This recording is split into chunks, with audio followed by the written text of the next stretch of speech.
and you're dealing with some kind of weird local community. Like, how crazy did it get? It's honestly, I lived with like constant paranoia. I didn't like, there were times where I would not go outside at all. I was just like held up wherever I was posted up, whether it be a random basement or a hotel I was in or wherever it was. And then I got with someone who was not as smart as me. So we ended up getting our hotel door kicked in.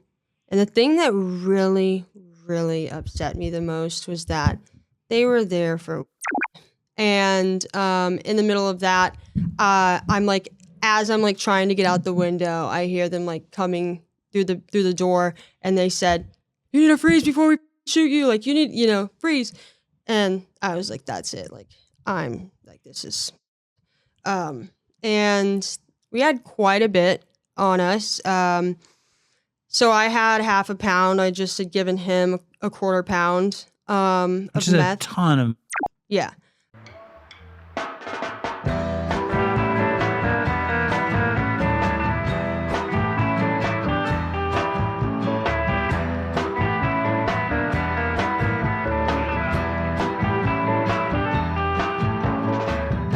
All right, so this is a nice young lady named Faith Hill who was on Dank Recovery's podcast, and I was like, how did he get country superstar Faith Hill? But then I did a little deeper dive, and I found out that she's not country superstar Faith Hill, but she's recovery influencer relocated from St. Louis, Missouri to Upper West Side, New York, Faith Hill. Yes. Welcome. Thank you for having me. I'm excited to be here. Dude, your story seems insane. Your story starts with no teeth, and then you get your shit together and look like you're having a nice life. Yeah, I think the journey from having no teeth to where I am now is kind of something I would never even imagine. Yeah, because like you really had no teeth.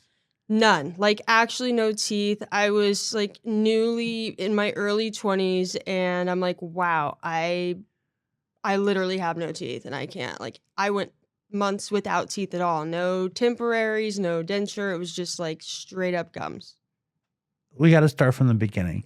Where did you grow up in Missouri?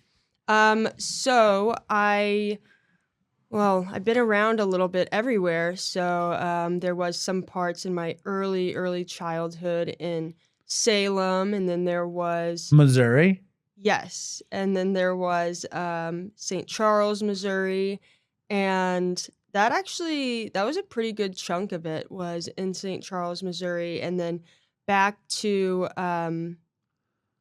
Overland and Bridgeton area, like North County area. Yeah, I moved a lot.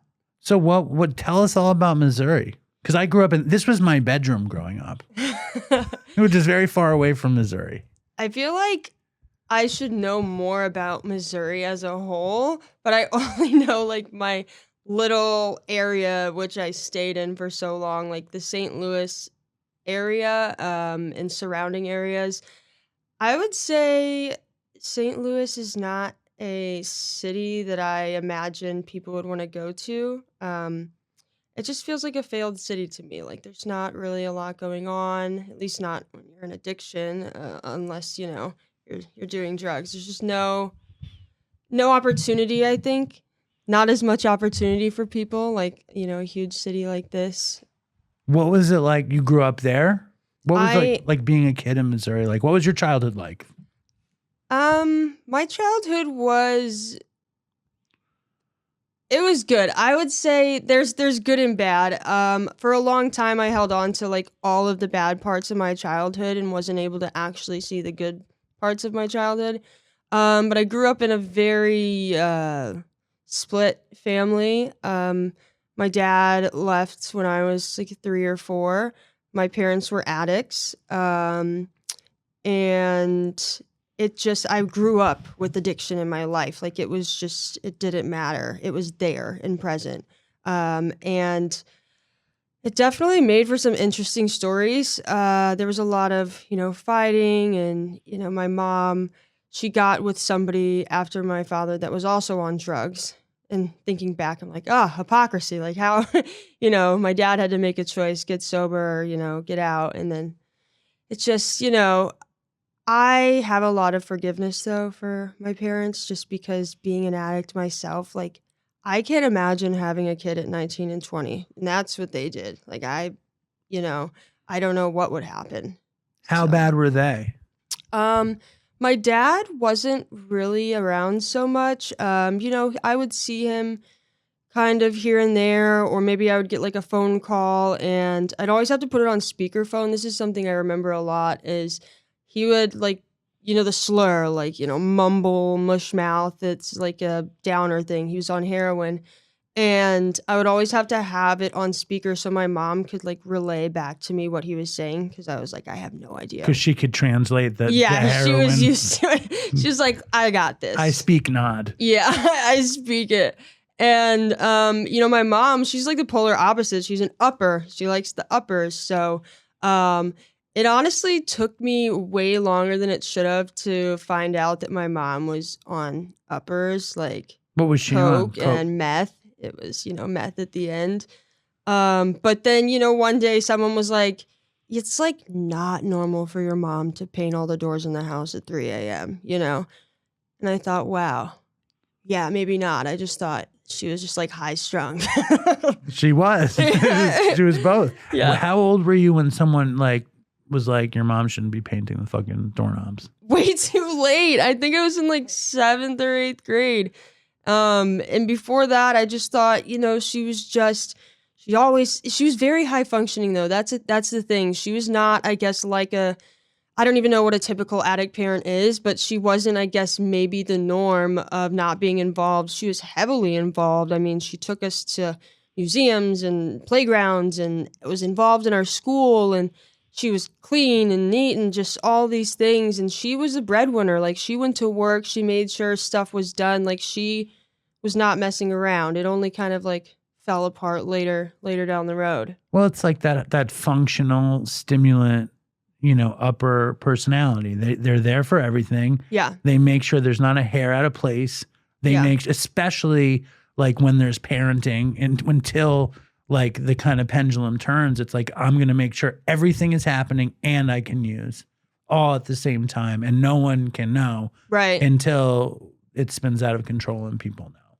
Yeah. And she was very good at like maintaining that. And I mean, in a sense, I kind of appreciate that she was just on top of everything. And I was a little like oblivious because there was obviously, the weed smoke and, like everyone nowadays smokes weed. And that was just something that was very, accepted and kind of not like hidden as much in my family. There were a lot of, we're having grown up time and they like close the door, but and then you'd smell it. When grown up time smells different, it's like, okay, like what is that supposed to mean? Grown up time smells kind of sweet and smoky. It's a smoky, sweet sort of smell. It smells different.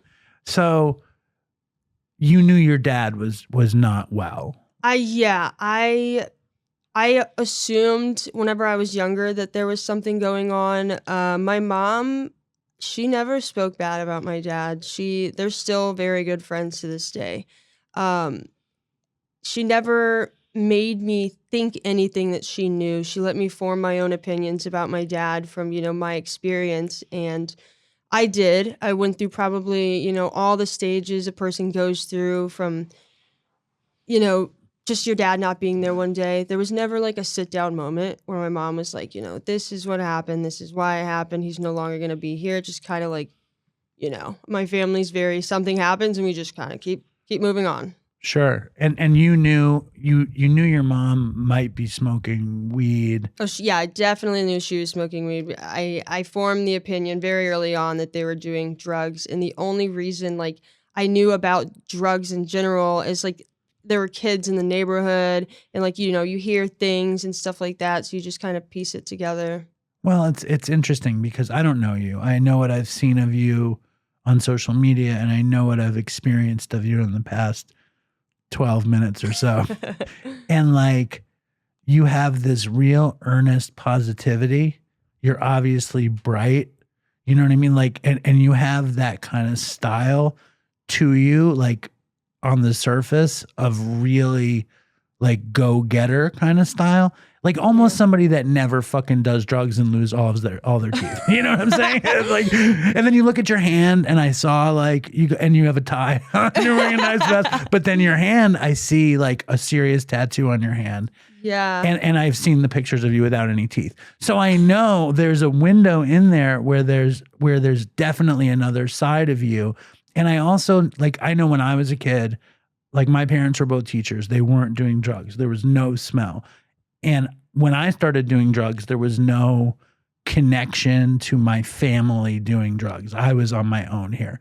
You have this air of like a good kid, but obviously at some point you were like, I want to do this. What point was that? I want to like come up with so many reasons because I don't need a reason. I just want to know a time. I want to know a time in your experience. Because people always ask me a reason. There's so many, you know, like sure. There's so many. It all like adds up together. But what's your? I'd like to hear what you were going to say for your reason. I honestly just think at a point I really was just uncomfortable with myself, and I didn't know how to be in any one specific group. Shout out to the undiagnosed ADHD kids. It's just like, you know, when I didn't go to the doctors a lot and like get, you know, help for things that I needed to get help with. And so I was like restless, you know, all the time. I had so much energy, didn't know where to go with it. I wanted to do everything all at once, never knew where to start. And I just, you know, it's like that same old saying, you get around the wrong people. Unfortunately, the wrong people were my family.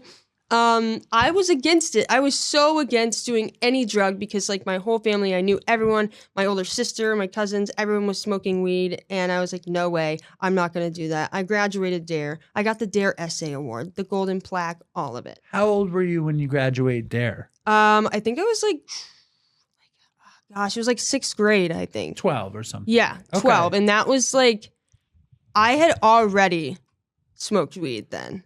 Like I was like, I'm a total liar. But I wasn't like, you know, really invested into it. How old were you when you first smoked? I was, ingested marijuana or smoked. Either that's way. A different story. I first smoked when I can't really pinpoint like a 12 or 13 age, around that time. But the first time I ingested weed was sadly, I was very young. Unknowingly ate pot brownies. What happened? So my mom and my stepdad, they decided to whip up a batch of weed brownies without, you know, giving any real reason of why a 4th grader can't eat brownies. I'm obviously going to eat them. They're like, these are for adults. Don't touch them. I'm not registering why brownies are for adults. Like, why would they ever be? So when they went back into their room or wherever they were, I decided to go up and, you know, eat some of the brownies. Not even just one, but like 2 or 3, because they were very good. And like, I really can't believe that I didn't have like panic or anything. I just went to my room. I remember sitting on my pink beanbag chair that I had. And for a while, I was just watching TV static. Like, I just didn't even understand how to work the TV. I was sitting there, like, so out of it. And I remember being hungry, so hungry. I went to the kitchen. I got, like, a liter tub of yogurt and started just eating it and eating it and eating it. And then I saw a bag of Doritos, the huge family size, and I started eating it. And then I remember my tongue started to taste like Fruit Loops after a while from eating. And that was like my experience being high for the first time. Thank God you didn't eat more of the brownies. You know what I'm saying? Did you know it was the brownies? I didn't even, I really didn't make the connection until later on. It's horrible. It's like, first of all, I was like a crazy weed person. Like I loved weed. I never liked eating it. I didn't like waiting for the effect, and I found the effect to be weird, like muted in a way that I didn't like it. And I hate that your parents made brownies, told you couldn't eat them, and you fucking got high on weed brownies. It's horrible. Yeah, it is horrible. It's horrible that like I, think of it as like such a normal thing, It's like, it's so funny, but It is actually funny. it It's is funny, funny, but it's horrible. so bad. Can you eat brownies still? Yeah, definitely. Okay, I good. mean, I eat tons of brownies. Good. Just making sure you weren't traumatized by brownies. No, definitely not. So then that was like, and when did you find out it was THC in the brownies? I think later on, I don't even know honestly You how probably long like it put was. it together or something. Yeah, I was like different experiences, and then my older sister eventually started smoking weed, and my cousins, and my cousins lived with me a couple different times, and the weed was being supplied from my parents. Like when I started smoking, I got it. Like I would go to my mom and say, "I have a headache," and she'd be like, "Boom, hand of weed." How old were you the first time you smoked then? I was, I think, 13. And did you tell her straight away? No, I didn't. The first time I had like a little bit of weed, I was around 12, but like smoked it. I was 13. I was I with I think a friend. We went into her mom's bedroom and like took her joint or whatever. And I thought it was like the coolest experience. Just because I don't know, the thrill of it or something. You're not supposed to be doing it. And I think I tried to hide it from my mom for a very long time that I was smoking weed, like so long. I thought I was gonna seem like the biggest hypocrite in the world. Why? Because I was so against it. I hated it, and I kept telling them like this is so bad. Like I was fully against it, and I never wanted to be a part of it. And then I confided in my sister and my cousins, and they said, "Oh my God, you have to tell. You have to tell." And I said, "No way. Like, no way." First of all, like, I'm like my mom's baby. I'm still like innocent and I thought she was going to be mad at me. And they reassured me, like, "No, it's going to be so great. You're going to be welcomed. You're finally going to be part of this like weed community." And so I did tell her. She wasn't mad. I think she laughed. And that was that. Like, it was just a completely normal thing. Do you remember because you were conflicted about people smoking weed, and then you like got high, and I bet you were like relieved that you were normal and you weren't like a cop or something. But do you remember dealing with that feeling of like conflict, or were you too little and you don't remember now? I mean, I remember dealing with like the discomfort of feeling like a hypocrite. Right. Because I just for so long I was like, no, no, no. And then eventually enough experiences in life chipped away at me to where like I was like, like why not? And Why then not? then did your mom and your sister like start getting high with you?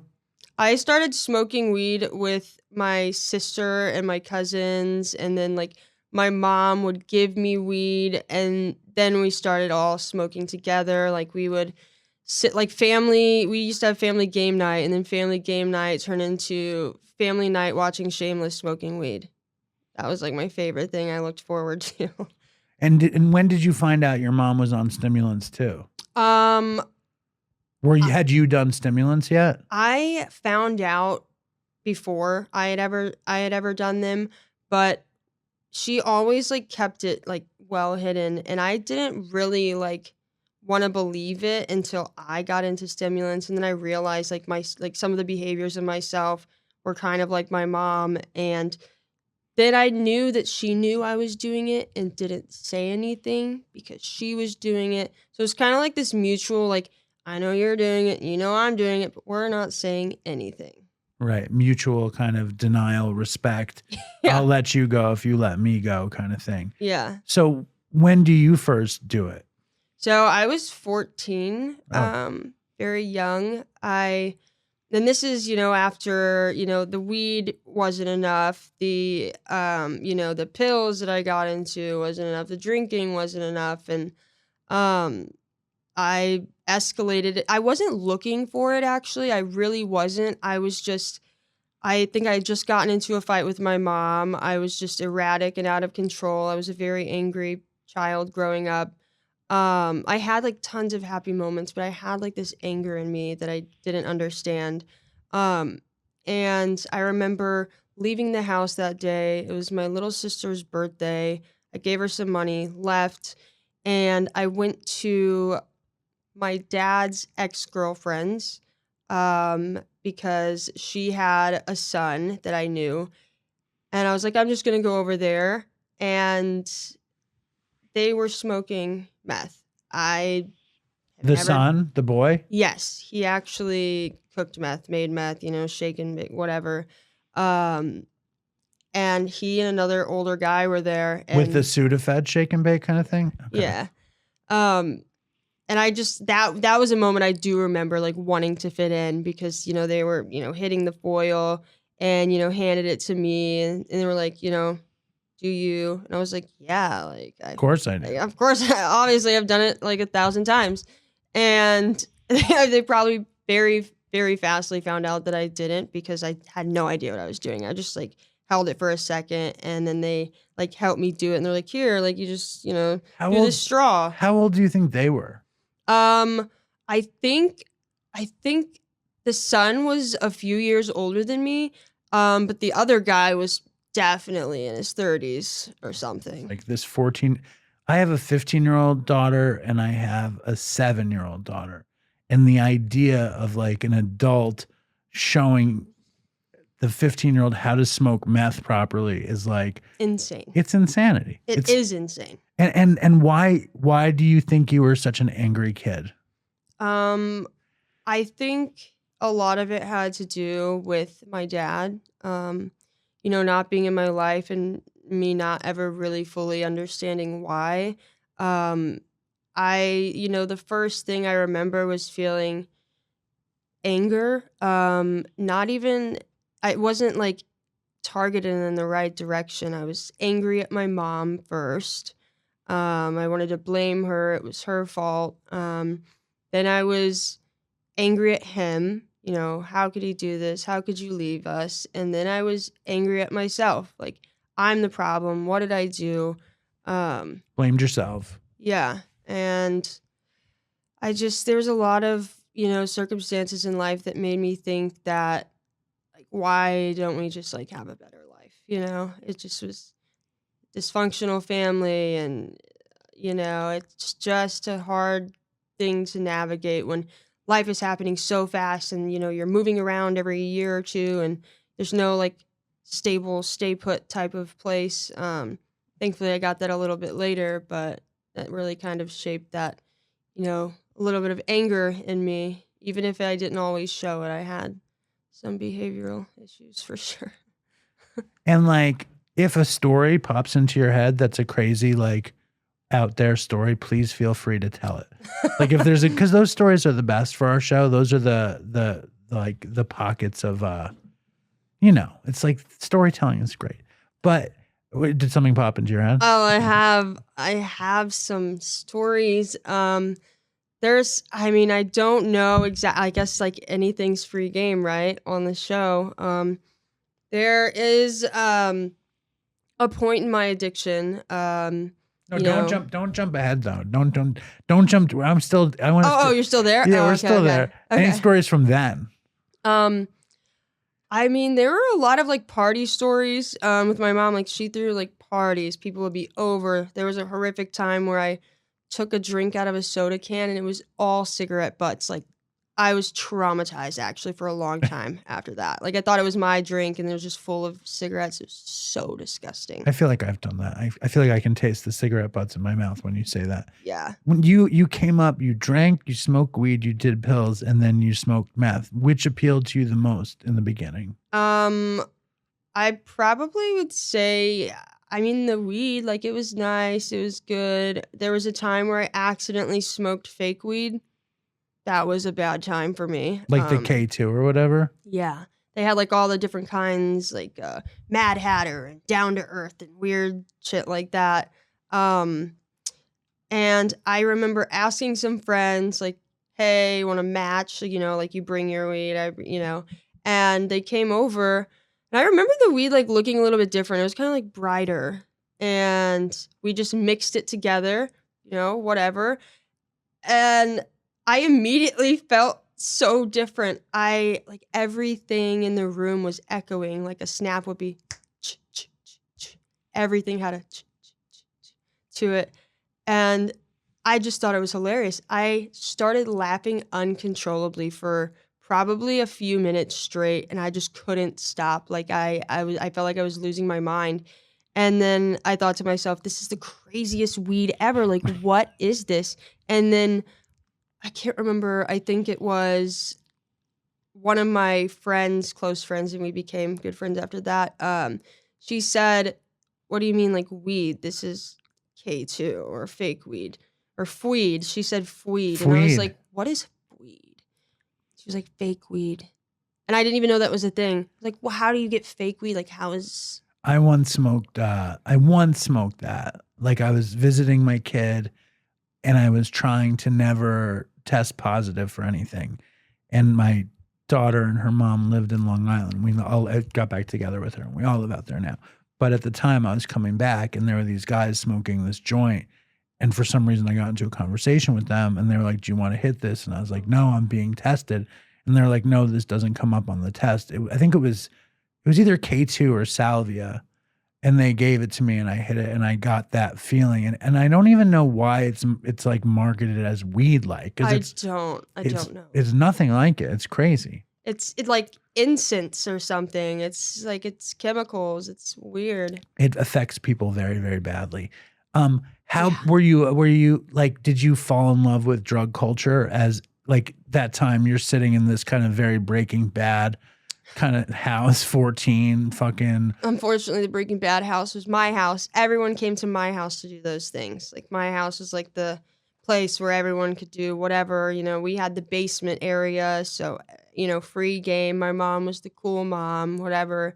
And that fake weed really got me for a while. I just, like, you know, I wanted more because I had a great experience the first time. That was not the truth for the other times. I actually think I almost died from it. I don't even know if I've maybe told like one person this story. There was a night where they were doing in someone's apartment where they were doing gravity bong hits of fake weed. That is, for anyone that doesn't know, even just a little like one hitter of that will send you into space. A gravity bong hit is insane, like absolutely nuts. And, you know, I was like, whatever, I'll do it. It was a new, you know, fake weed called Down to Earth. Did not bring me down to earth at all. I did it, and I remember so vividly reality changing every 3 seconds. Like every time I would blink my eyes, I would be in a different reality and things looked different, and it freaked me out. So I tried to keep my eyes open, and then all of a sudden I felt like I couldn't breathe, like I couldn't swallow. So I ran to the bathroom immediately, and I was like looking in the mirror, like grabbing at myself, thinking, oh my God, like this is never going to end. And every time I'm blinking, I'm like physically like forming into a different reality, and it was terrifying. And I don't even remember like what went on in between then, but then a friend carried me back to their apartment. Like I was like slung over someone's shoulder, carried back to the apartment. And I remember waking up, and you know, like, I don't know if you've ever been around anyone that's like overdosed or died or whatever it is, or close to death, and like all of their bodily fluids go out of them. I never saw it, but I've heard about it. Yeah. So I had like everything out of this end. I had everything out of that end. Everything came out. Everything. While he's carrying you, or after he put you down? This is when I woke up. You were surrounded by your own bodily fluids. Yeah, I had, well, in my pants, I had everything. All the things in my mouth, all the things on the carpet. And I was the first one to wake up, and I did not want anyone to know. I was so embarrassed. I didn't even think about like, you know, like maybe I really almost did die, because that is what happened. That's what happens when you die. Is everything comes out. Yeah. And I just remember like, oh my God, I have shit in my pants. I have to get out. Like, I have to get out of here and avoid this like forever embarrassment. And like I was like trying to clean everything up and like clean things on the carpet, and like I threw away what I was wearing and like borrowed, you know, pants or whatever from the closet, and like got out of there immediately. Thank God. Where were you? I was at a friend's apartment very close by to my house. It was like probably like maybe like a 15-minute walk. And he was like, I got to get her out of here. No, I had to get out of there. No. In the first place, like he carried you home like a fucking shopping bag, right? On your over. Oh yeah, because you're passed out. He puts you over his shoulder. Make sure you survive. Thank God. Because initially I was with, my friend, a group of girls. And then, there were some other people there. And there was this really, really sweet person. His name is Dan. He was, in the groups then. And honestly, yeah, thank God he carried me back there, which I barely remember. Yeah. But then you wake up totally like not in a good place. Not at all. And I was just on the floor. I was just like in the middle of the floor. How old do you think you were then? I was, I think like 15. Right. Crazy. And then you grow up. Do you know who Billy Strings is? No. He's a famous guitar player. And he had tweaker parents kind of thing. And he had a rough go of it as a teenager. And like his house was the get high house. What was it like in your house? Like being like a young woman, like basically going through puberty in this insane party scene. Like what was that? How did that go? Honestly, it was like so normal for me. Everything I loved, like the fast pace, things were always happening. People were coming through, showing up unannounced and things like that. Or we're having a party on the weekends and cops are getting called and things like that were just very normal. You got used to it. Oh, yeah, definitely. Very early on. I remember there was a time where my mom went to jail for like 2 weeks. And they lied to me and told me she was going on a work trip. I believed it for a long time. I didn't find out till like way, way later. But it was because it honestly didn't make sense to me because my mom got tackled by a cop and her face was like smashed into the ground and she had to go to jail. So it was, I don't know. It was like a 4th of July. We were shooting fireworks and we were outside. And one of my mom's really close friends was there. And the cops came, they were saying like, you gotta keep it, whatever. And we were like, yeah, sure. And then they started being like very aggressive towards her friend and like a little bit, not even a little bit. I don't even know how you're a little bit. So they were just being like blatantly racist towards her friend.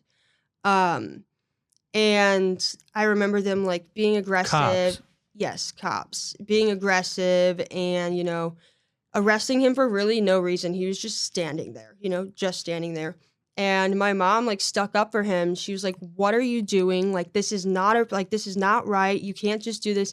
And they were like, step back. And there was like an altercation because she was trying to like help him. And the cop just like body slammed her to the ground.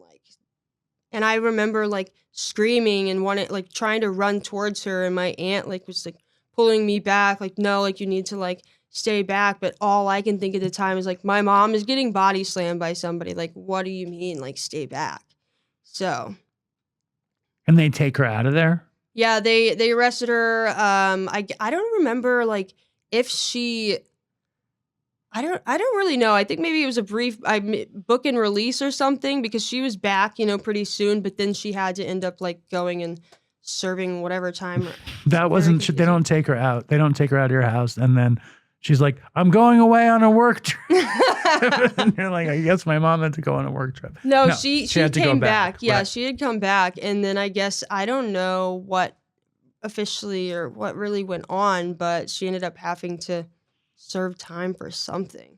I don't know. And like, how bad is the addiction in the house? Like, how bad is your mom? How bad is it for you? Is there talk about fuck? We're getting high too much. We're getting drunk too much. The consequent, nothing. Whoa. Talking in my house about actually anything did not exist. Like the everyday whatever, but having like those real deep conversations, they didn't really happened so often. There wasn't really an official recognition of everything that was happening. It was just a mutual understanding and knowing that you just don't talk about it. Right. So when do consequences start emerging for you? And like when and like when does your use start to escalate a bit? And how are you doing in school? Surprisingly, I had really amazing grades in school until about, I would say freshman year. And freshman year is when I did my first rehab. And this was around the time when I started doing meth for the first time. There was like a trying to correct it at first, before the mutual understanding. So where does the thinking you need to correct it come from? So I'm saying the correction because after this, there was like that, understanding, not talking about. But my mom did, send me to rehab when I first started doing meth. I went back to my dad's because I was, staying with my dad. And I was talking like a million miles a minute. My dad had never heard me talk faster in my life, and I just kept telling him things repeatedly and going deep into stories and just, I don't even know, just going through any and everything I could talk about. And I was sitting there with him, and he called my mom and said, I think we need help. Like, we need help. Something's like, she's obviously high. You need to come and get her. And I remember being so mad that he called my mom and he put her on the phone, and I was so mad at her. And then I remember like grabbing my bedding and taking it into the front yard. And I decided like my protest to that was I was going to lay in the yard for whatever reason. High with my bedding. And very shortly after I laid in the yard, a cop came by. And I thought, well, I have to go back inside. Like, there's no way. I was immediately paranoid. I was always really paranoid throughout those times. And then eventually my mom showed up and she said, you're coming with us. Like, we have to take you somewhere. And I got into the car. I remember, I don't remember what exactly I was talking about. My sister was in the car. Her boyfriend at the time was in the car. And I remember telling her boyfriend that I was going to hide my knife because for some reason I had a knife and people knew. I did something very bad. I cut my mom's back seat open and just tucked it in there. Just big old X and threw it in there. And then when I got to the psych ward, because that's where they took me to first, they had to do a skin check because they were told that I had a knife. And I was acting like oblivious. I was like, what knife? I don't have any knife. And they didn't find the knife. I got put up into a room, with, different people. I ended up getting put into my own room because they thought I was sick, like sick, not, something like I'm on drugs.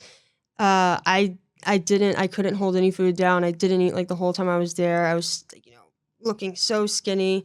And I started to lose my mind too. I remember getting booty darted and put into the white room. Wait, what is booty darted? Where they like shoot you with some type of tranquilizer. Why? What were you doing? For like a whole day, it felt like a whole day, probably, not as long. I was pacing my room and counting the steps out loud. Just counting, like back and forth. And then I kept bothering the nurse and asking her for someone specific, a person that I wanted to talk to for whatever reason. And then I just kept doing that. And I remember like running up to the station or whatever and her talking to me and saying that I couldn't do that. And then I don't know what happened. Like maybe I just started to freak out or whatever it was. I got like really aggressive and upset. And then next thing I know, I'm like waking up in this room and I'm on a metal slab, like just no pillow, no blanket, just like there in this white room. But the door was like a little cracked open. So I thought, oh, it's like open. I'm just going to head on out. And I walked out and the nurse said, what are you doing? Like, you need to go back in there. We'll come to you when we're ready. And I was like, well, why am I in here? Like was completely oblivious. And then the nurse that I was asking for eventually came and got me and like took me to my room. And I remember saying something like, I'm not crazy. Like, I'm just like on drugs. Like, I'm not. Yeah. Do you remember having smoked like a ton of meth before that happened? Yeah. And then you were just in total like psychosis. I guess so. Like, I was just completely out of my mind. Nothing was rational that I was doing, obviously, but everything to me felt justified and rational. Like, this makes sense. And when I got out, my mom, like, I looked so terrible. My mom took me to a parade. Right as I got out, we went to a parade, and she was like, That might cheer "You're her up. going to That's rehab." Oh, really? When you came out? Yeah, straight to rehab. And where'd she send you? And she didn't think. Did she think for a second she had any kind of problem? I don't know. I don't think so. Like, I feel like, if you think you're functioning and everything's going good, and you're paying your bills, I think a lot of the times those people don't think they have a problem. Right. So where do you wind up going? I went to a local recovery center. I think it was called PFH. And you're a teenager. Yeah, I was like 14. I only remember it's called PFH because I used to say that standard for pure fucking hell. Was it really PFH? It was PFH, yes. Pure fucking hell. It's preferred family healthcare. Okay. Yeah, not pure fucking hell. Well, it sounds like it was.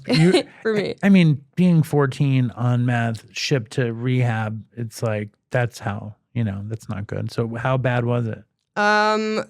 The rehab, I guess, wasn't so bad in a sense. It was kind of fun in a way. It was like a new experience for me. You're in there with a whole bunch of other addicts, and when you don't want to get sober, you just find new people to do drugs with.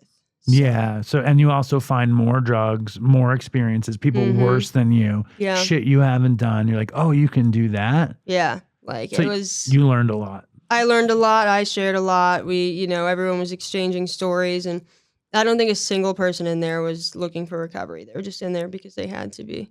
There was a time where I really buckled down and like got into the school part of it because we had to take classes while we were there because, obviously school's happening, but we're not allowed to leave.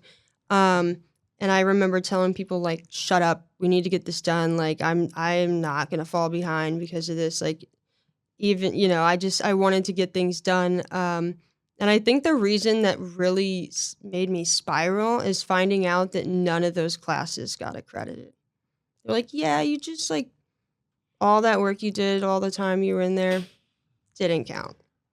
And they were like, well, it counted for you, but it didn't count anywhere else besides in your brain. And you got pissed. Yeah, I was so mad. I was like, what do you mean? Like, this doesn't count. I have to like take extra classes or like do extra things. I was just immediately upset. I was so pissed. How long were you there? Honestly, I would have to ask my mom. I was in there for like quite a long time. Definitely a month at the least. I remember there was like a recording studio there. I was very into music. I recorded some things. Could you play? No, I wrote lyrics. Was 𝗧𝗶𝗸cie Hill famous then? I feel like she's always been famous my whole life, only because everyone's like 𝗧𝗶𝗸cie Hill. But I really liked that part of the rehab. They had, a recording studio. I could go in there and like mess around and record songs and stuff like that. You still do music? I have fallen away from it for a bit. I realized that I really only ever wrote songs out of pain and struggle and trauma. And I just am not going through anything that like is, so heavy on my soul that it needs to come out in that way. But I have a lot of songs. I have like binders and notebooks and full of songs. I remember writing a song after I got out of rehab because I was, promised all of these things. And it just seemed like I was doing all the work. And then I got back to my house and everything was the same. Right. You come back from rehab and everyone's high. Yeah. And it's like, what the fuck did you send me to rehab if I live in a house where everyone's fucking high? Right. Do as I say, not as I do. And I hated that. And I remember the song that I wrote, and I just decided, you know what? I'm not doing this. I'm not going to listen to this. This is complete bullshit. So what happened? I eventually started hanging out with someone that I met in rehab. We became really good friends. She actually briefly lived in the basement with me. My mom allowed her and her boyfriend to stay because she was the cool mom. But it eventually turned into me not going to school as much. I was skipping school, leaving school in the middle of the day, not coming back. It's like, Mom, that. I met this girl in rehab, and her and her boyfriend want to live in our basement. And your mom's like, that sounds reasonable. that makes sense. And so they move in, and what are they doing? Like, what drugs are they doing? Meth. Like, there was, everyone was on the same thing. Was it still the shake and bake? No, we had found an upgrade from that. We had the real stuff. But it was a mix up. It wasn't always consistent. It was just like kind of, however we could find it. And you were always smoking it? Yeah. For a long time I smoked it. And I don't remember how long they stayed there. It couldn't have been too long because I didn't stay in school long. After, did I even go sophomore year? I want to say I don't have any recollection of going sophomore year. So I think it might have been freshman or the beginning of sophomore year where I just decided no more school at all. And I just stopped going. I left the house. There's a lot of conflict in between, my stepdad and me.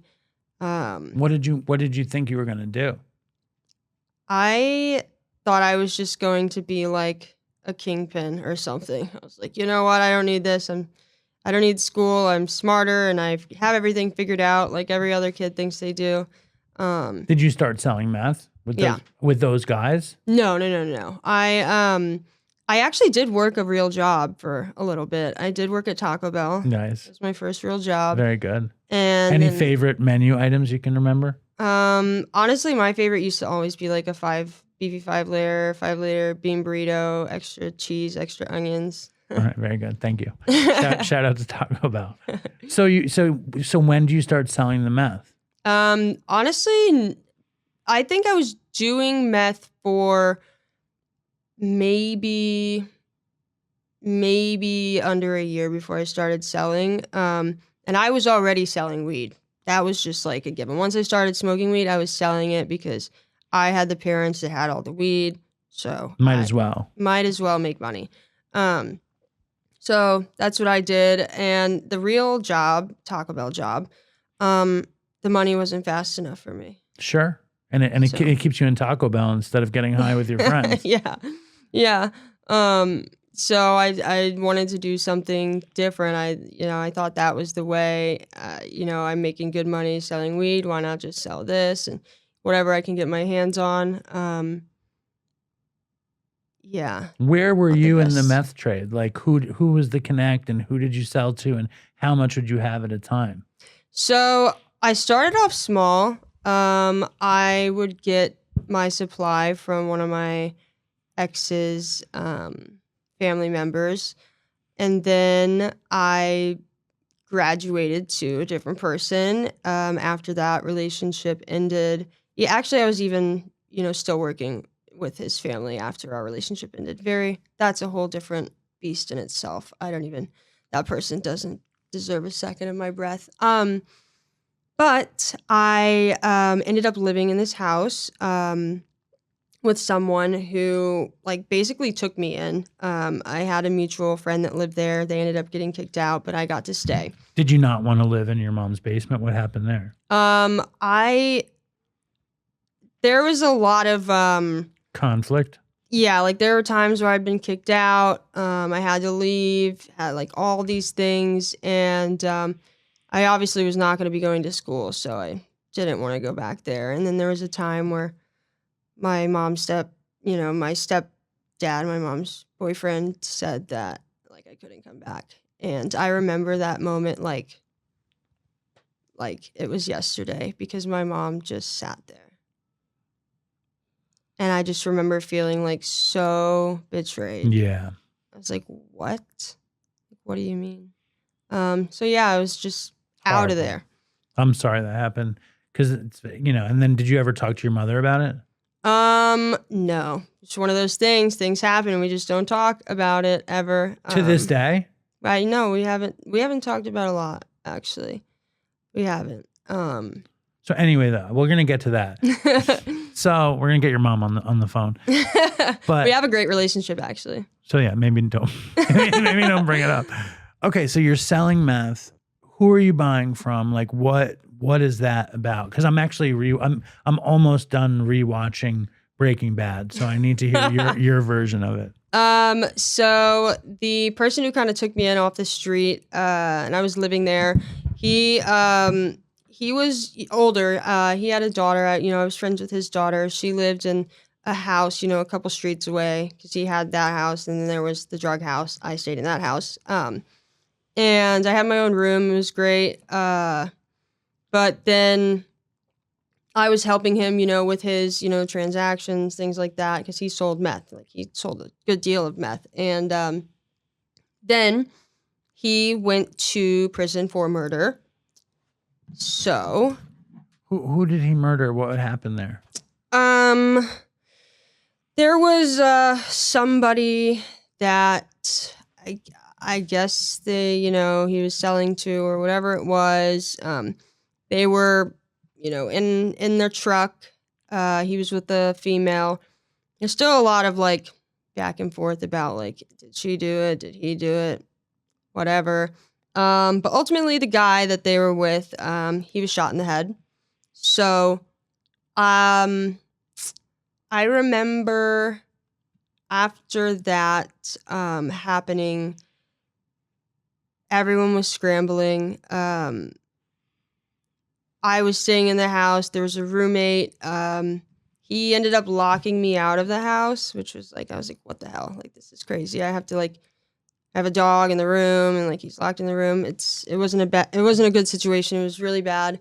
So I kind of, after he went to prison, they was convicted, he was trying to uphold his innocence, saying like, I didn't do it, she shot him, whatever, that person died. So I took on his business. I took on all his clientele. I assumed the responsibility. I went in, got, what I could out, and just took over immediately. So that was that. I had the person he got, his supply from, and that was it. And then eventually, I expanded so much that I could no longer work with that person, because they were just really like high and out of their mind. It was just so sketchy always meeting him. And then I met another person, and I don't think he was like so like high on his own supply. He seemed more put together a little bit. And I remember seeing like the largest amount of meth I've ever seen in my life. Like, it was insane. And then it became the norm. Like, I would buy like a half pound of meth or a pound of meth, and it would be gone in no time. So That's a ton of meth. yeah. It's a ton of drugs. And I used to do meth for a little bit in Los Angeles, but it was just in between heroin runs, really. You know what I mean? Like, it was never like the thing for me. But I've talked to a shit ton of people on meth.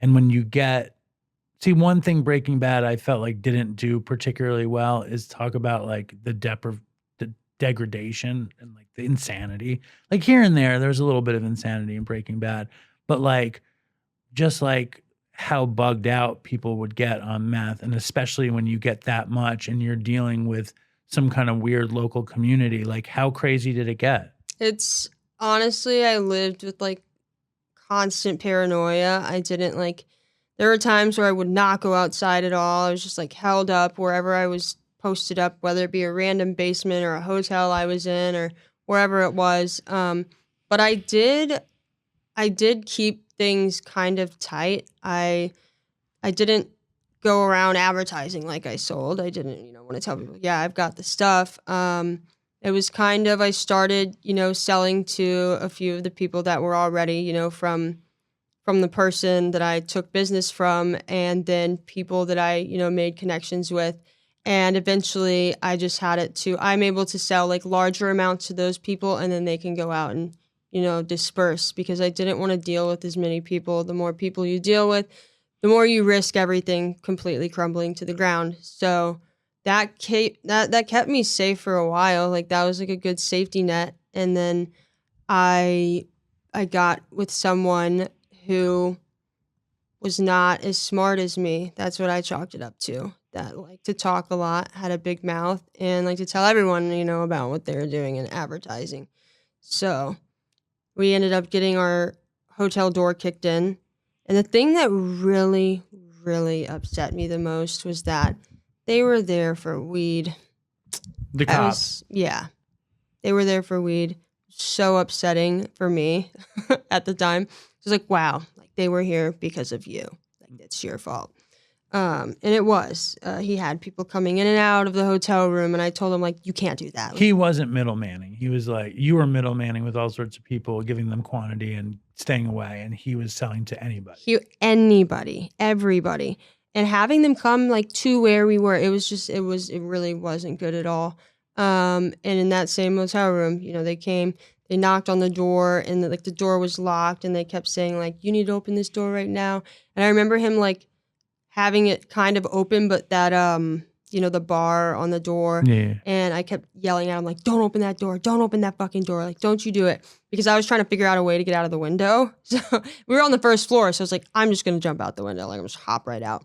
And in the middle of that, I'm like, as I'm like trying to get out the window, I hear them like coming through the door. And they said, you need to freeze before we fucking shoot you. Like, you need, freeze.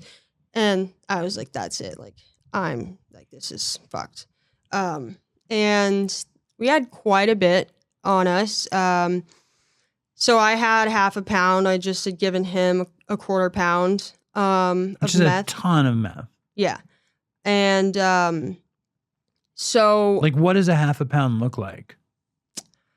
Honestly, have you ever seen have you ever gone to like a crystal shop and you see like the quartz, like rose quartz, things like that? It honestly looks like that. Right. Like big, like crystallized rocks, know, and then you can like break it down smaller and smaller and smaller. Where do you keep a half a pound? Is it in bags? What is it in? So I had like a little safe type of thing. I had multiple different things, but I had like different things with locks on it, which is like stupid because honestly, it really was like safety of my mind.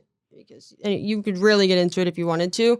But bags, safes, things like that, I don't really think anyone was thinking about taking anything from me because I had guns.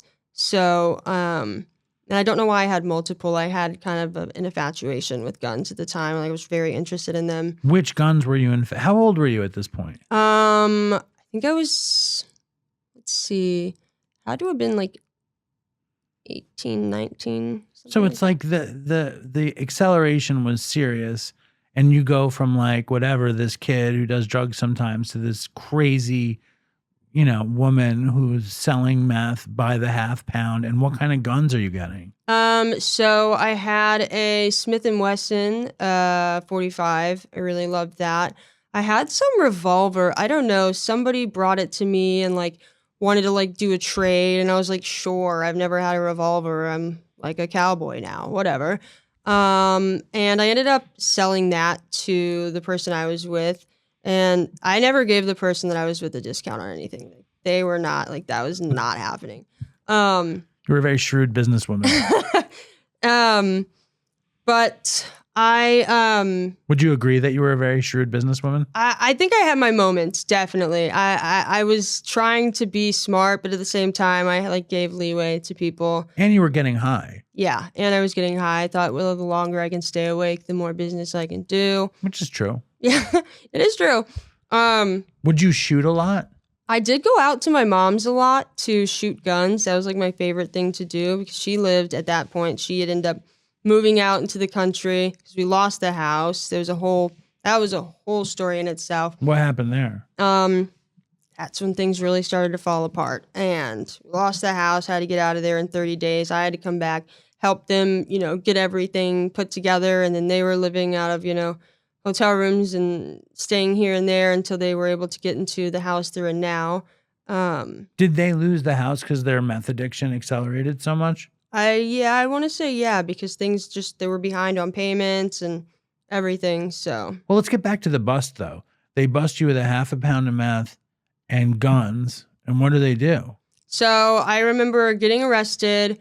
I'm standing there as they're going through all of our stuff, and like they're pulling out, this gun, and then they were like, "Where's the weed?" And I immediately thought, "Oh my God, where's the weed? You're in for a surprise. Where's the weed? There's way more."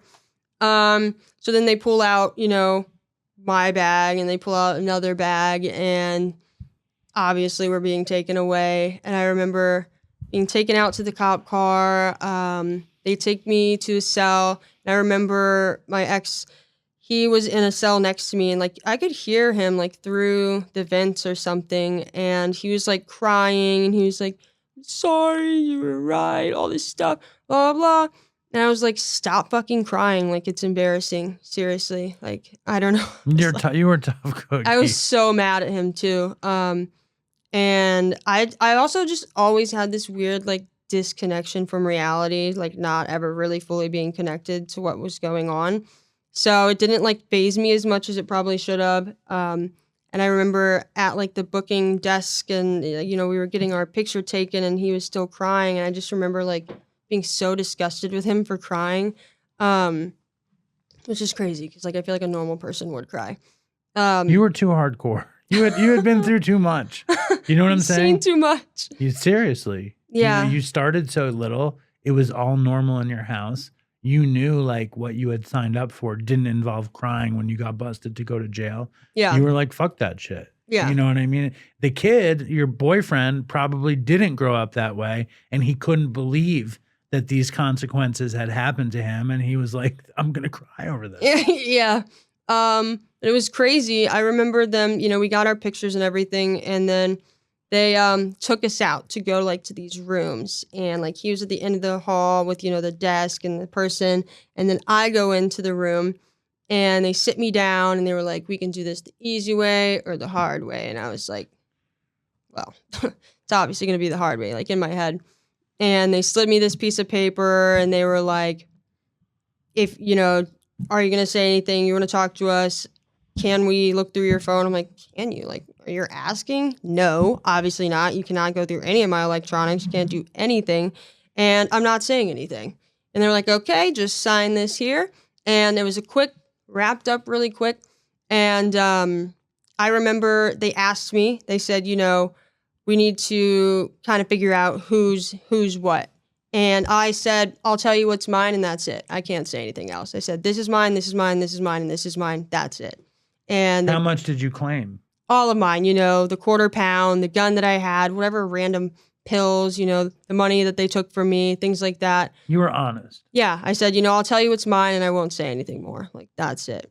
I was devastated about the money because my someone very part of my family, really, he was a brother to me. He was with my sister for like almost 10 years, and they have twins together. He was murdered in a really brutal way, and I was trying to raise money to help for the funeral because my family just did not have the money.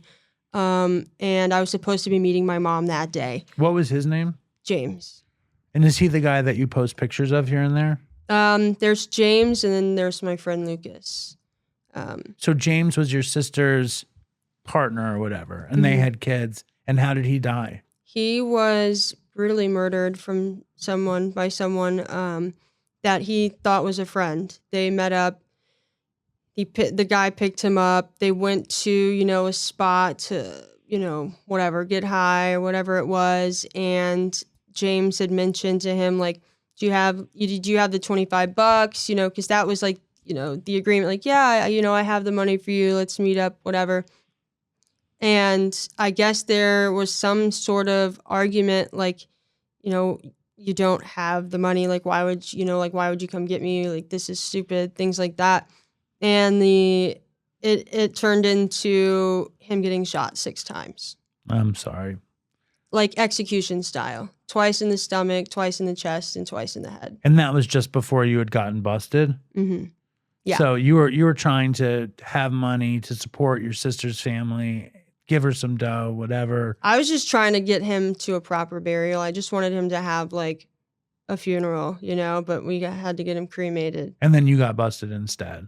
Yeah. I was supposed to meet my mom that day to give her money. How much money had you saved? Like $3,000. It was like whatever. It's still a lot of money to a 18-year-old kid. I mean, $3,000.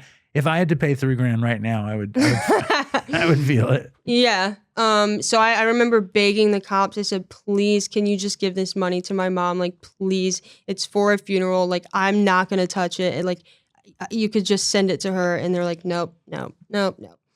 So that was that. It was very, very terrible when he died, after the shooting. The guy drug him into the field and gave him a shallow grave and then left him there. Here, say it again because I dropped the mic and you laughed, and it's going to sound weird that you said it and laughed. You were saying it's very terrible after he died. After the death was really hard. Finding out, I don't think I'll ever forget that day. My mom called me and said, when's the last time that you spoke to James? And I said, I just saw him like yesterday, like I was just talking to him. And she said, James is dead. I didn't have anything else to say other than no. Like I just screamed to the top of my lungs. Like I think every singular molecule of air, like out of my body, screaming in the hotel room that I was in and crying and just saying no. Like I couldn't come up with any other word other than no. And she was crying and explaining the situation to me, and he was identified by one of his tattoos. Yeah, I'm so sorry. So hard. It must, when you retell the story, you relive it. Yeah. I'm sorry. And I'm sorry for making you retell the story. No, it's okay. It's just we go through these horrible fucking things and we try to make sense of it and where we are now versus then. And so you get arrested. They take all your money. They take your guns. They take your meth. Do they send you to jail? So very shocking, I guess. So let's get back to where I was leaving the room from the guy. I remember walking, and because I was in there for like 5 minutes tops, and I remember walking past, and I can see down the hall. All I see is my ex, just arms and talking and everything, and I thought, okay. So I went back into my cell, and I was just sitting in there coming up with every reason why I hated him, and I was pissed, and he was the feds or something, and he didn't, end up getting and coming back to his cell for a while. So I thought, wow. You figured he gave everybody up. I figured that like he just pinned everything on me or something. I have no idea. And so we got booked, and then we got released. Is that not crazy? But sounds insane to me. I guess they do that when they're trying to build like a case on you. Right. Like they would really want to put you away. They're trying to like get multiple things to slam it all together. They gave us paperwork. You thought you were they let you out to try to get you for something worse. They booked and released me, which I was like, okay. Like I really thought we were just going to be gone forever from that point. But then I remember them explaining that we were going to be federally indicted. So they were like, we'll just release you to the streets until then. Which I learned that I guess you can be federally indicted within like a time frame or a window from that point. So it could happen at any point between then and I don't remember, like 7 years or something like that. I don't remember the exact amount of years. But I remember I got my paperwork, because they, files, reports and everything, what I'm being charged with. I remember like 1st-degree trafficking, drug trafficking, possession of a firearm, all this stuff. And then I remember seeing his paperwork, very different than mine. Very different charges, less charges, lower charges. He did give you up. Like 3rd degree something. And I thought, he had one more gun than me, for sure. I don't understand. I'm not understanding. What do you mean you have less in lower charges than me? That makes no sense. So that was like definitely a huge turning point. I was like, fuck that. This is ridiculous. And I don't even remember like in between what or how the like official like never seeing you again thing happened, but he was terrible anyways. I thought he was like the reason for James's murder. Like I was like going through every like theory in my head, and because he had actually killed someone, the person that I was with, and he legally got got away with it. It was for self-defense. But yeah, he shot someone in the neck. And that was always probably in your head. Like, if you're capable of doing this, then. Well, it wasn't so much I thought he did it. I blamed him because of, I guess, what was said between James and people he was talking to, and kind of like, when you're high, you just say stupid things. And James, said that he had people that could take care of things. And obviously if you say that and then the person you're referring to is someone who's quite literally killed someone, I would that would freak me out. So there's a lot of, hatred and blame there for different things. But ultimately the person who killed him is at fault. Like that's Definitely. That's who's you at just fault. think your ex had something to do with I just think that I blame him and I blame me. If I hadn't have been with him, then maybe, James wouldn't have said, I have people that can, handle things. But it's like the old saying, like everything, if everything didn't happen for a reason, it happened and that's the reason, and there is nothing to do besides like onward. So how do you break it off from him? You're just like, I don't want to do this. I can't even really pinpoint the exact day that we split. We weren't even really, it wasn't like a real relationship. Really, it just wasn't. We were like business associates in a way, and barely even around each other, doing our own things. So, but yeah, that was definitely the end. We associated, a few times past that, and then that was it. And he actually did end up getting arrested shortly after for kidnapping. Kidnapping who? Someone that I used to sell to. A kid? No, it was a full adult. That's also just a nightmare. It's probably some crazy meth story. Yeah, crazy. I also told him not to sell to her. He was trying to take on some of my clientele after he, we split. And I was like, okay, good luck with that. Like, she owes me money, so I don't know why you would. How does he abduct her? I don't really understand or know. I guess she felt like she couldn't leave or something. I'm not sure. I'm not really sure. They charged him with it, no matter what. They charged. So whatever happened, it definitely was not good. So I was like, yeah, that is insane. But I do know that I had that like fear over my head. When are they going to prosecute me for this? When are they going to reach out to me for this? Like, this is crazy. But I did get arrested again before, going into recovery, like briefly before.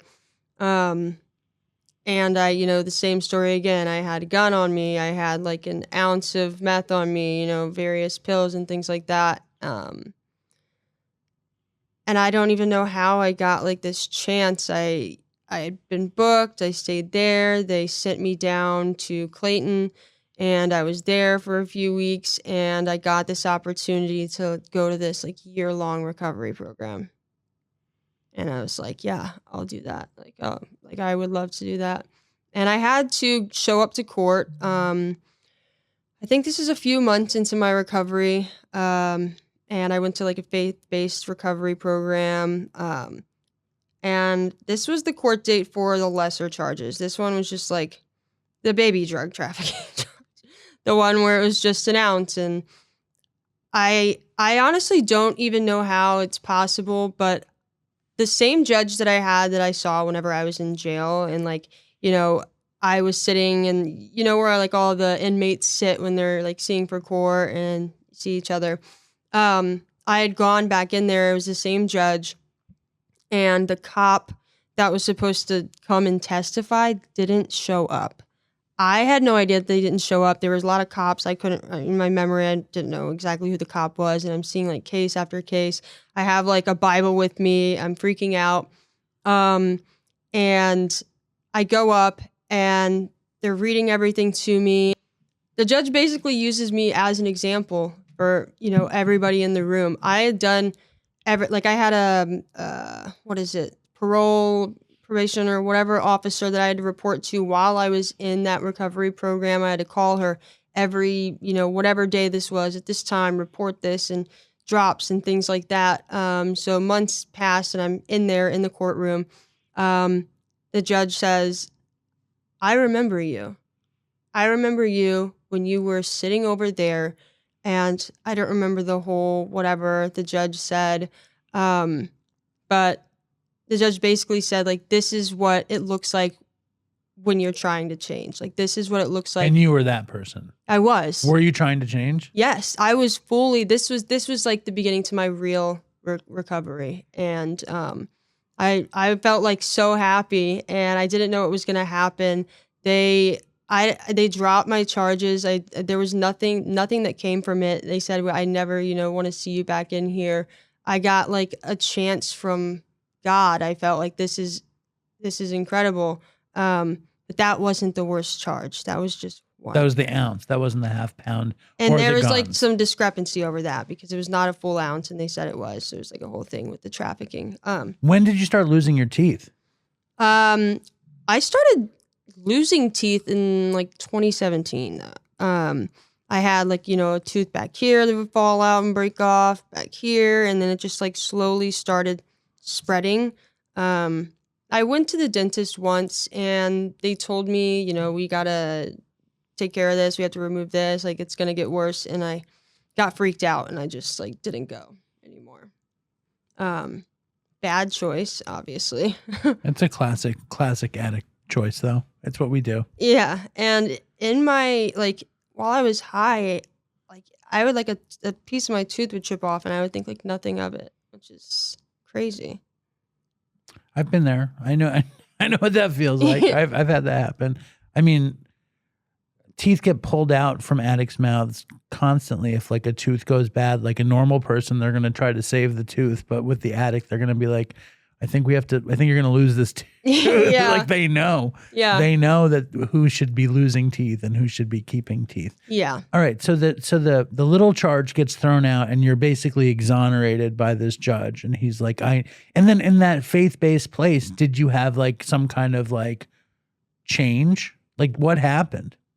So did you stop using then? Was that like, were you obsessed with using? You didn't give a shit about recovery. You get busted. You get put in this place. And did something click? I want to say this was my last recovery stint. I guess I kind of jumped timelines because I went to rehab many times before this, actually. I tried to get sober a couple different times throughout my addiction. And I would like go to California to try to get sober. And because my dad had good insurance, like I was like, one thing he's got some good insurance because in being an addict, no matter what, he worked in the union. He had a good, you know, insurance. So I was able to, you know, have someone fund my flights to get over there and to recovery a couple different times. But I don't think I ever really appreciated it or, you know, like really took it for what it was. I just thought of it like a vacation. I'm sure a part of me really wanted, you know, in that moment, like, yes, I'm going to get sober. But, you know, it quickly changed. And, you know, I already had reservations and a plan and things like that. Was it always meth? Yeah. Yeah. Well, for the most part, yeah. Primarily, the main thing was meth. There was a time where I accidentally did fentanyl. That's a whole like. What was that? I was in the car. There were 3 people in the car, 2 friends in the front, and my ex in the back. And we were just, riding around. I don't even remember what we were doing really. And I remember the guy in the front, because there was a girl driving and the guy in the front, and he was like, "Do you want a line?" And I knew them, they knew me. That like I thought like meth was the thing, like we're doing meth here. And I was like, yeah, like sure, I want some. And then I did the line, and he said, "Whoa, like that's a lot." And I was like, "That's a lot? Like, what are you talking about? I don't understand." Well, I figured out why that was a lot, because it was not meth, it was fentanyl. And I was like, after I said, "What do you mean that's a lot? Like, I do this all the time." And he said, "I didn't know you did fentanyl. If you didn't know, why would you give it to me?" Or not tell me Or what it not was. say anything. Like, that's so crazy. And I immediately, something flicked in me, and I got so mad, like immediately so mad, because I thought, I don't know, like I was on a whole different level of paranoia to where I always thought someone was out to get me. I was making these connections. I thought my mom was the feds at one point. That's a different story. I have many. I could come on here and tell just many stories. Well, you are on here telling stories. I'm like, how much time do you have? So I ordered them to stop the car. I said, "You have to stop the car, get out right now." And we stopped, we pulled over, and I said, "Get out, we're driving." And they got into the back seat, and I had my ex at the time driving. I don't know, I just wanted to feel in control in that moment. So I was like, "You have to get out, like we have to drive. There's no, there's no debate about this." And I remember thinking, oh, well, maybe if I do like a little bit of meth, it'll like counteract it. Cause I was like feeling horrendous. Like I had nothing in my stomach. I didn't, I'm not eating that much on meth. No. And I'm like, ugh, like grabbing at my stomach, and we're driving. Because it makes you nauseous, and yeah. Yeah. And you weren't taking opiates. You didn't know that feeling. No. And I remember thinking I was going to die. Like I really thought I was going to die. And I tried to do some meth, counteract that. And then I finally, I have him pull over, and I was like, all right, like I'm just going to try to like force myself to throw up and get out whatever I could get out. And then after that was like this moment, kumbaya, best feeling I've ever felt in my life. And I thought, shit, this is good. And that was from the fentanyl? Yeah. But you never went back for it? I did. Oh, I actually, I did fentanyl for, I think, a couple weeks after that. It felt amazing. I was immediately hooked, like immediately. I thought, wow, this is crazy. But it didn't stay around for too long. I eventually, I wanted to do what I wanted to do. I didn't like the whole falling asleep thing. It was just stupid. So I just did a little extra meth and decided to stop doing that. And you never got totally addicted to it? No, it was just like a couple weeks. I mean, you could say I was heavily addicted to it then, because I was, but you never had to go through full-on withdrawal or anything? No, the meth really helps with that. That's interesting. I've never heard of anybody kicking fentanyl with meth before. Really? No. Oh, I thought it was like a common thing. No. Well, do you know a lot of people that do that? Yeah, I thought, yeah. It's I mean, a lot of people I know that. My mom knows that. Because, I mean, I was on heroin forever. If I'm kicking heroin, I don't want to feel on meth. You know what I mean? Like, I don't want to be sick on meth. But I think it's because you were already on meth. Yeah. Then you take some fentanyl and you're like, okay, I can't stay on this. And then you wind up being like, I'm okay being on meth. You know what I mean? It was like, that's your natural state. Yeah. Did you find like you needed any downers, or would you just stay up forever? Like, what's the longest you stayed up for? I mean, I did have some Xanax in the mix. I used to sell a lot of Xanax. Like, I'd get hundreds of Xanax. They're obviously fentanyl pressed. You're not getting 100 legal Xanax bars that aren't with fentanyl in them. Just not happening. So I would, I mostly sold them, but if I felt like I really, like I had to like put myself to sleep, I had to take it or like calm down, because sometimes I would just like have like really bad anxiety. But yeah, nothing like I didn't like downers were just really not my vibe. Oh, I don't want to hold it against Mother you. like daughter. I won't hold it against you.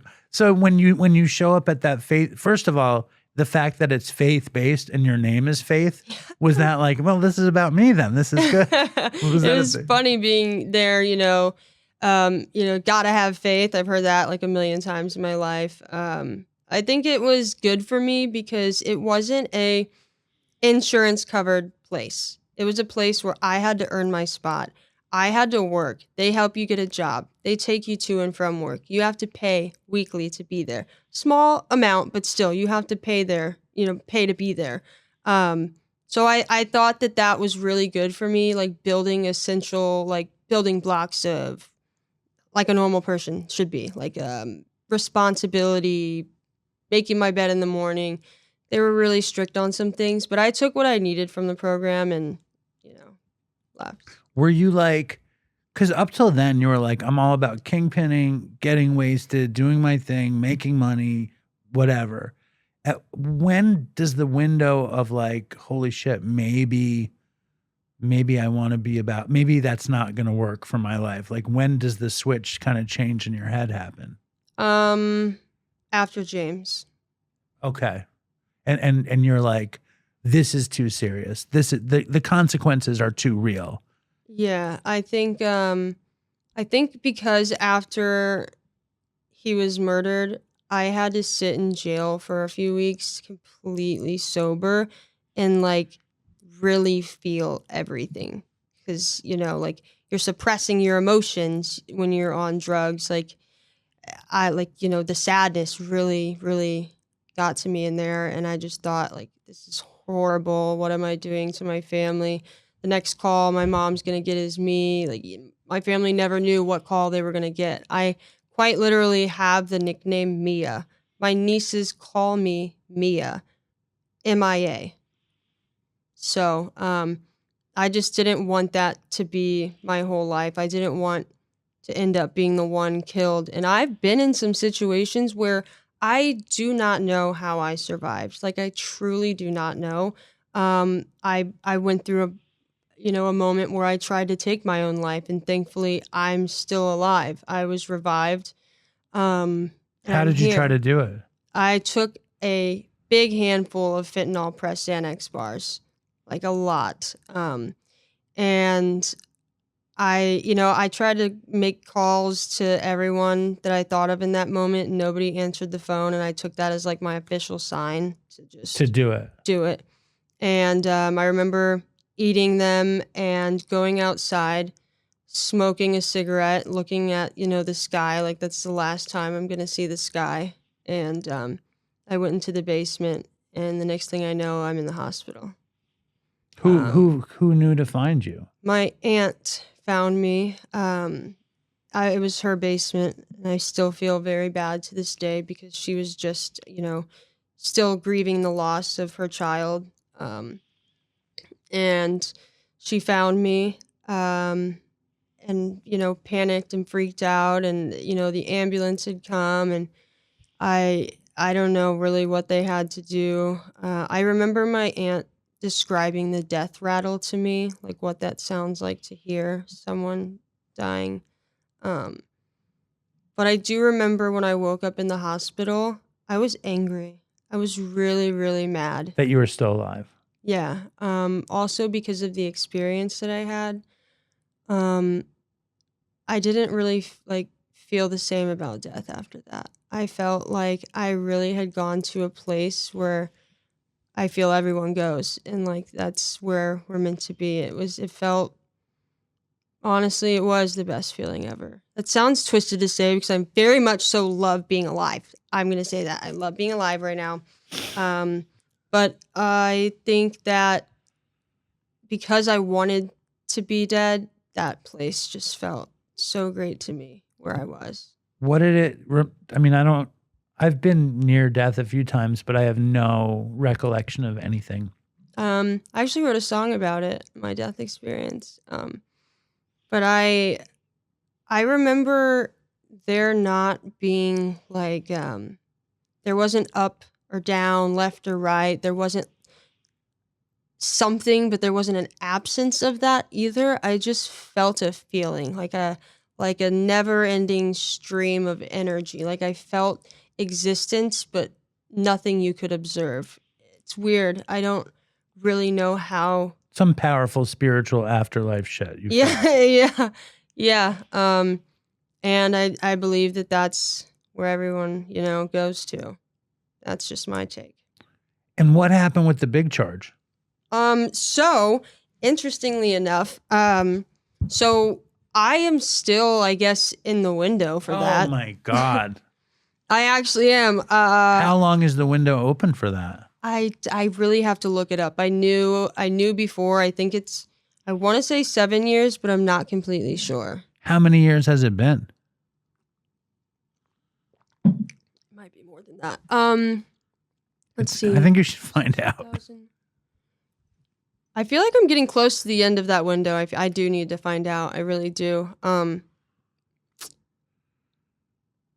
Yeah, I should probably find out. I just decided, I made a decision a long time ago that I wasn't going to think about it, and I was just going to live my life to the fullest. And that's what I've been doing so far, but maybe I should check in on it. I don't know. You're scared to check in. I feel like if by the way, you need to go to prison now for fucking forever. Yeah. Just keep going. Yeah. How long have you been sober for? I'll have 6 years. Amazing. July 10th of this year. Amazing. And what brought you to New York? I was in a movie. What movie? Still in production. So you're an actress in the movie? Yeah. That's awesome. Yeah, thank you. I really don't know when it's gonna come out. It's honestly been very long. I feel it's been like 2 or more years since we filmed. But the filming wasn't in New York. I went to Las Vegas for it. We shot for a couple of days. But the producer of the movie wanted to invite me out to help with some other movie stuff that he had going on here. Shout out to '𝗧𝗶𝗸cie. He's actually my friend. He's my friend. But that's what brought me to New York. I was traveling out here, helping him, do some promo stuff for different movies he was producing. And then me and his brother love each other a lot. So, yeah, that is what brought me here to stay. The brother? Yes, Ezra. And did Ezra hook you up with the movie? Like, how'd you get into the movie? Oh, no. Ezra is separate from his brother's business. The director found me. She searched me up and found me. They needed somebody conveniently with dentures. So they were looking for people. I don't even know if I'm allowed to mention the movie and stuff. I think I just can't say the name. I think I can talk about it. Is it the Avengers? That'd be so much. Toothless Avengers. But it's a documentary style movie about unsolved murder cases around, the United States. And I was one of the cases. You were the victim? Mm-hmm. Yeah. And we had to, build up her, some life story stuff. So I was Amish. Nice. I could see that. Yeah, we did some Amish stuff. The set every morning, we wake up so early. I had to cover all my tattoos and everything. And there was one day where I was like, can I just sleep in this? This is such a long process. But in the act, this is an actual, this actually happened. This woman, Jane Doe, was found, broad daylight in Las Vegas. And I guess her killer took her denture. So they needed a dentured victim, and you were the perfect Amish-seeming dentured victim. Yeah. Amazing. Yeah. And then, what was I going to ask you? What do you do to keep your fucking recovery? I honestly, I just try to do things that I'm passionate about. I try to, I've been building something for a long time that I will talk about when the time is right. Oh my God, what is it? Is it a pyramid? What are you building? It's something that means a lot to me. And I don't know, I've been in this place where I found that when you tell people what you're doing before you do it, you might not you know what I mean? Yeah. And also it gives tell people... I tell every dumb fucking idea, and it means I probably don't do them, but I love telling the dumb story. I love ideas too, though. And I think that if I give people the opportunity to put negativity towards what I'm doing, it will hinder it in some way. Listen, I really believe in like energy and all that. I really do. Good. So when you get to break the thing, you break it on the show. I will do that. You come break it on the show. Faith, thank you so much for coming. Oh, why did you think your mom was the feds? So after the attempted suicide and, waking up, I ripped the IVs out of my arms. I was just like ready to rage. They 5150'd me because I was a danger to myself and others. And I remember being put into this room, and they would come every so often and like ask me information about myself. And I would not tell them anything because I thought everybody was like somehow involved with the cops or they were out to get me. And I wouldn't tell them my name. I wouldn't tell them anything. And then I remember them telling me, we have someone on the phone for you. We have your mom. She wants to speak with you. And I guess because she was trying to be like the voice of reason, like you have to tell them they need to be able to like get you in there and like put you up into the psych ward. So I remember being on the phone with her and I was so mad, and I don't exactly remember what I said to her, but I remember saying that she was the feds. And well, you figured she wanted something. She had some kind of ulterior motive. Yeah, like she was telling me to give my information. Like I just had all these connections in my head. And I was like, well, fuck that. I'm not doing that. You're obviously with them. But eventually I did tell them my name and my information after I quite literally thought I cracked the code to the universe.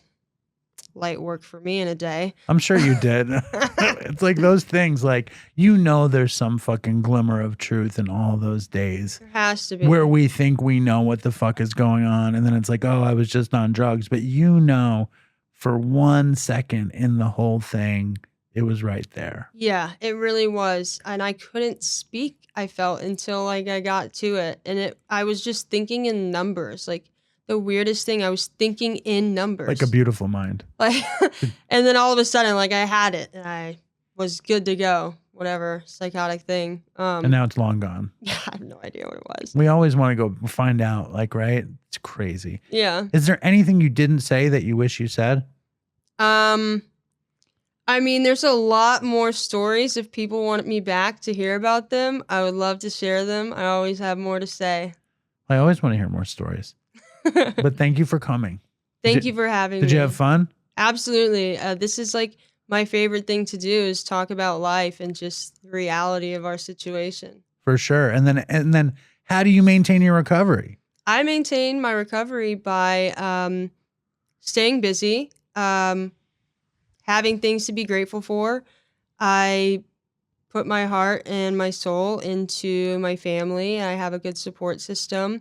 I actually just had a brand new baby sister. I saw. Beautiful. Yes. Congratulations. And I don't have a reservation or a desire. Like, I really do not feel like the same person Why anymore. do you think that is?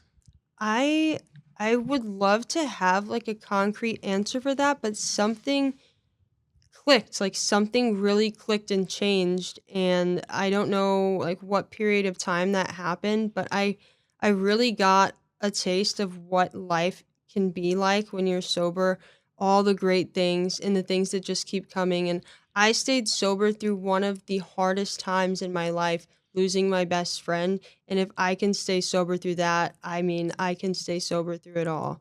I love being in control, I love being, to whatever capacity you can be in life, but I like having agency over my body and just going and getting my goals. I always had ambition. I always had like the strive for something. I just didn't take the proper avenue. Like, yeah, I hustled hard in addiction. I was, making money I just needed to apply that hustle to real life, to like legal means. And that was it for me.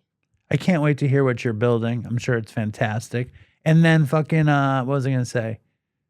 Is it hard to be young in New York? And like, 'cause you don't only hang out with sober people, right? It's not hard at all. I'm still trying to make some friends here in New York for sure. How long you been here? Almost a year, actually. Nice. Full time, almost a year. You should go back to some meetings. Might as well. You have time. And there's cool people there that are sober. Yeah. You're like, no way. I would You're like, I'm not fucking going. I might. I just some part of me, like I have lost so many people in my life through addiction, through gun violence. Like I've lost quite a few people through gun violence, and the devastation that has hit me in recovery when you make new friends in recovery and they just drop off like flies. For my soul, I can't handle that type of devastation. So I have surrounded myself with people that have never been an addict before. Right. It's too traumatic to deal with this population. Yeah, I mean, obviously I'm not saying I won't be friends with former addicts. I still have, friends that are sober and they were addicts, but I'm really weary about making friends with new people in recovery. It's just like scary for me. I think that's fair. I think that's an interesting take. Most people who come on are in meetings and stuff, but it's like you have your experience and you're doing good, and I'm happy for you for sure. Thank you. And you come back, you tell more stories. Yes, Right. I will tell more stories. I have a lot. Thank you, Faith. Thank you. Appreciate it. That was awesome.